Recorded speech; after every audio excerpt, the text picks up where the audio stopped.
I'm here at Makeup First. I'm here with Dina, and today we're going to work on putting on a fake nose. Now what you'll need is the nose, obviously. You'll also need either spirit gum or something called Prosaid adhesive. So I like to take a little bit of Prosaid and I'll put it on a palette. I take a clean sponge and you'll sponge the edges. Now, important thing, make sure that the nose holes are cut out already, and when you fit it on, make sure none of the edges are falling up into the person's eyes. It's important to do your edges. You don't necessarily need to do the entire thing. Mind you, some of it doesn't actually touch the skin. That's what gives its three-dimensionality. Okay? Then I'm going to go with the sponge over to our model's face. I'm going to sponge Prosaid onto our edges.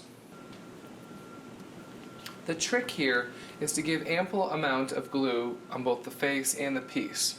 Once they give about 30 seconds or a minute to set up, very similar to putting on fake eyelashes, you're going to take the piece and you're going to put it into the nose and you're going to grab it a couple times and this will make it sticky. Once it's sufficiently sticky, we're going to press our edges in. Now again, be sure not to glue your fingers to it. One of the ways to avoid that is to take a very rigid Q-tip or the back end of a brush, a palette knife, and press your piece in. And there, she's stuck on.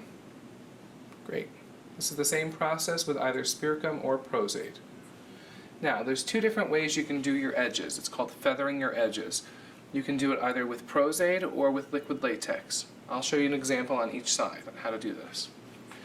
First we'll start with the Prosaid. I'll take a new sponge with the smaller side and just lift, blend my edges, and stipple or blend some Prosaid onto our edges.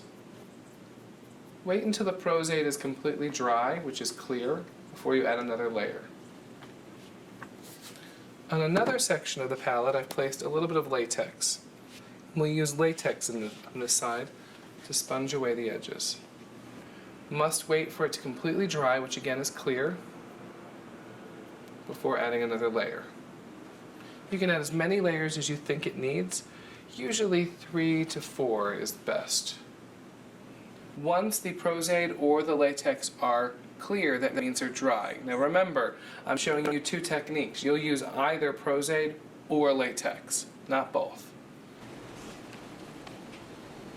Once the powder is set up, you can go ahead and paint.